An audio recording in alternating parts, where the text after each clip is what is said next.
Bismillahirrahmanirrahim. Assalamualaikum warahmatullahi wabarakatuh. Teman-teman, kita masuk pada kuliah keempat, genetika tumbuhan.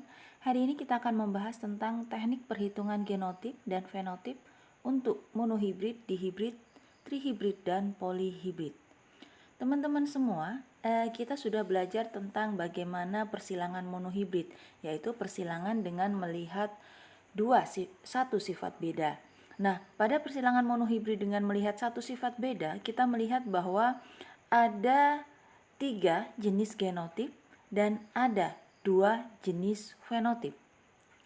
Selanjutnya, teman-teman, kita akan berbicara dengan percobaan dihibrid, yaitu percobaan dengan melihat 2 sifat beda.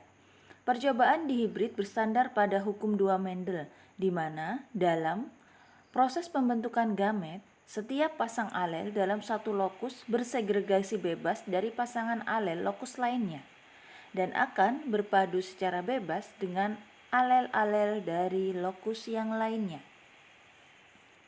Hukum ini dirumuskan dari hasil observasi terhadap sebaran fenotip F2 persilangan dihibrid, di mana perbandingan fenotip dari persilangan dihibrid adalah 9, 3, 3, 1.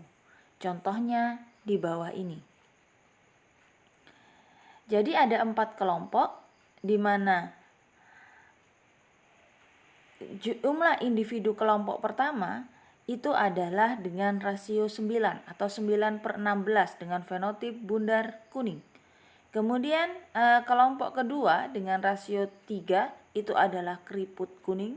Kemudian kelompok 3 itu adalah dengan rasio 3 yaitu bundar hijau, dan kelompok terakhir atau kelompok 4 adalah rasio 1 dengan fenotip keriput hijau. Nah, teman-teman semua, kita juga bisa melihat contoh dari percobaan dihibrid ini, yaitu persilangan antara 2 jenis anggur. Anggur merah bulat lebat dengan genotip homozigot dominan disilangkan dengan hijau buah jarang dengan genotip homozigot resesif dan didapatkan keturunan heterozigot. Dari keturunan yang heterozigot itu kita bisa melakukan selfing untuk mendapatkan karakter yang kita inginkan. Lebih mudahnya teman-teman bisa membuat segi 4 punet, di mana pada segi 4 punet itu kita munculkan gamet-gametnya. Nah, dari hasil persilangan di atas, maka akan kita dapatkan frekuensi genotip dan juga rasio genotip. Nah, pada genotipnya kita dapatkan 1224, 12121, sedangkan pada rasio fenotip kita dapatkan rasio 9331. Nah, teman-teman semua, pada persilangan dihibrid kita sudah melihat, kita lanjutkan dengan persilangan trihibrid, yaitu persilangan dengan melihat 3 sifat beda. Nah, dari persilangan dengan melihat 3 sifat beda, kita dapatkan gamet sebanyak 8, kemudian kita dapatkan frekuensi relatif genotip pada F2 yang cukup beragam, teman-teman. Ada 64 frekuensi untuk genotipnya. Contoh dari perkawinan trihibrid bisa kita lihat pada contoh perkawinan 2 jenis kuda, yaitu kuda putih gemuk rambut lebat homozigot dominan dikawinkan dengan kuda coklat muda kurus rambut tipis, yaitu homozigot resesif. Keturunannya adalah heterozigot dan dihasilkan 8 jenis gamet F1. Nah, untuk memudahkan persilangan, kita bisa menggunakan segi 4 punet pada generasi F2. Nah, tentu saja teman-teman, dari hasil persilangan tersebut kita akan mendapatkan frekuensi generasi F2 yang cukup banyak. Nah, kemudian kita juga bisa mendapatkan rasio fenotip F2 dengan rasio 27,999,3331 dengan susunan sebagai berikut.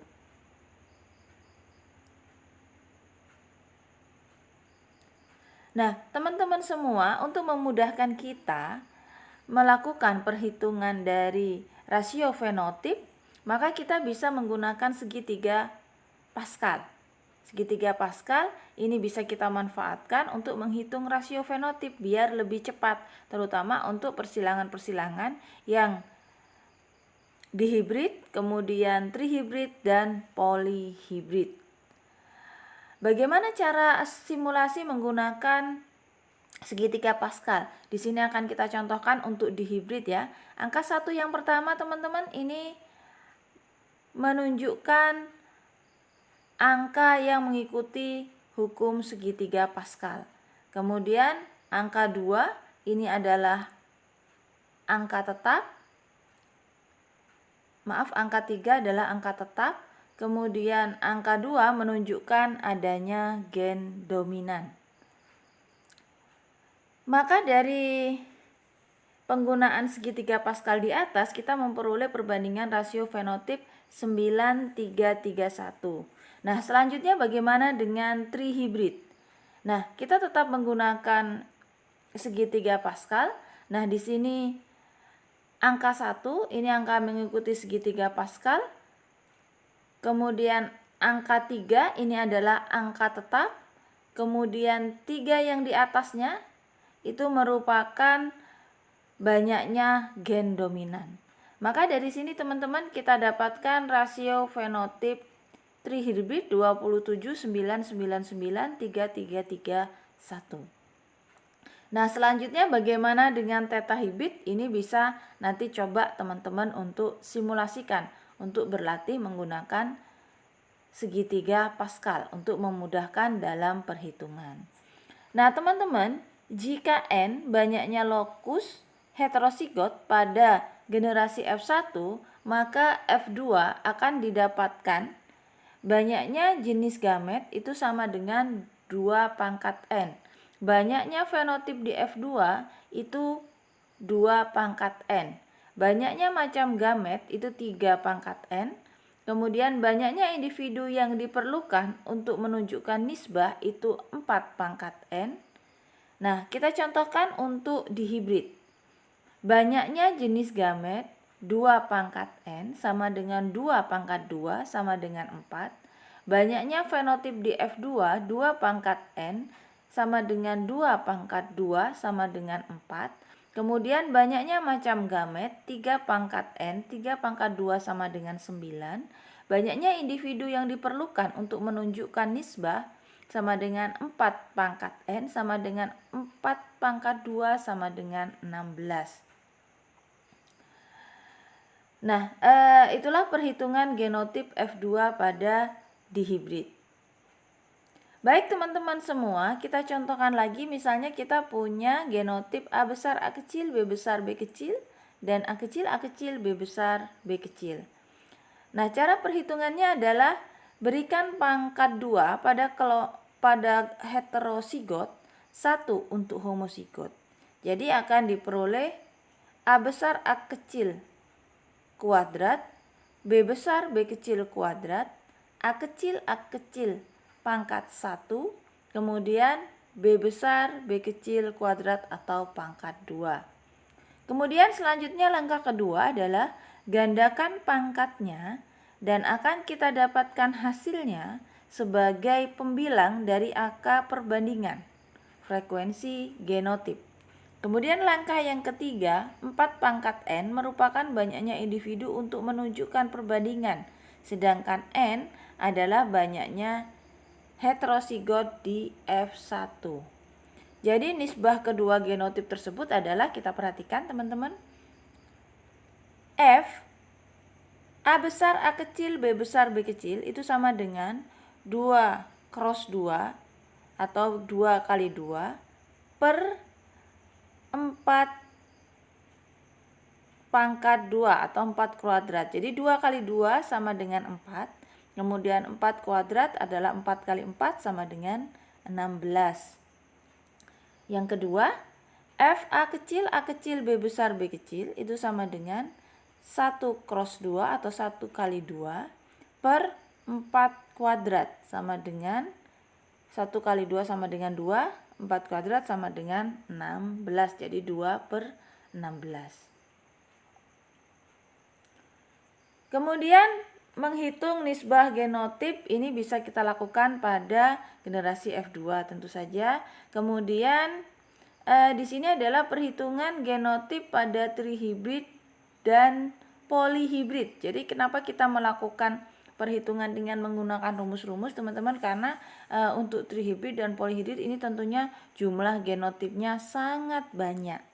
Nah, banyaknya jenis gamet pada F1 itu 2 pangkat N sama dengan 2 pangkat 3 sama dengan 8. Kemudian banyaknya fenotip di F2, 2 pangkat N sama dengan 2 pangkat 3 sama dengan 8. Kemudian banyaknya macam genotip, 3 pangkat N sama dengan 3 pangkat 3 sama dengan 27. Kemudian banyaknya individu yang diperlukan untuk menunjukkan nisbah itu 4 pangkat N sama dengan 4 pangkat 3 sama dengan 64. Nah, kemudian kita bisa mensimulasikan juga untuk memperkuat teman-teman nanti bagaimana dengan tetrahibrid.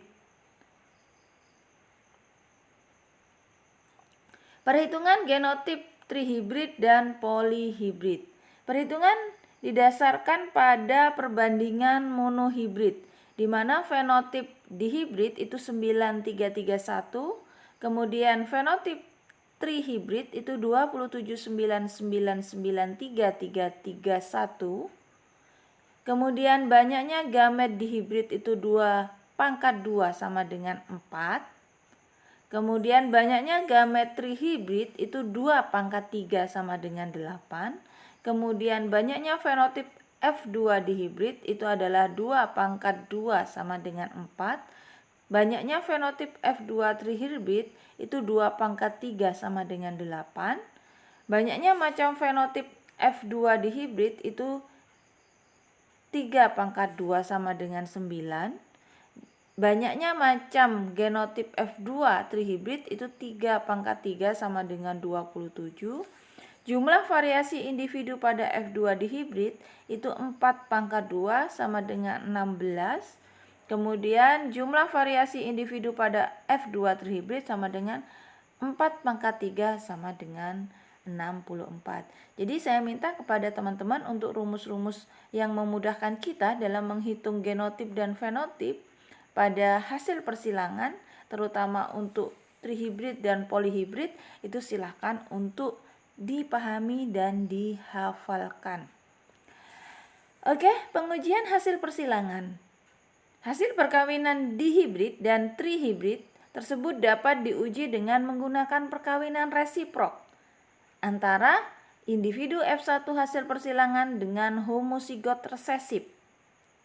Dan apabila perkiraan benar, maka F2 yang dihasilkan baik pada dihibrid, trihibrid, dan seterusnya akan menghasilkan perbandingan fenotip yang sama, yaitu semuanya 1 dibanding 1 dibanding 1 dibanding 1 untuk dihibrid, kemudian 1 dibanding 1 dibanding 1 dibanding 1 dibanding 1 dibanding 1 dibanding 1 untuk trihibrid. Pengujian ini penting untuk memastikan apakah sifat yang diharapkan muncul pada generasi berikutnya. Uji silang ini seringkali dilakukan untuk kepentingan pemuliaan tanaman atau hewan guna mendapatkan varietas unggul yang lebih baik atau bahkan berbeda sama sekali dengan induknya. Baiklah teman-teman semua, itulah materi genetika yang kita sampaikan pada pertemuan yang keempat ini. Kami ucapkan terima kasih, semoga bermanfaat. Kita tutup dengan membaca hamdalah bersama. Alhamdulillahirabbil alamin. Assalamualaikum warahmatullahi wabarakatuh.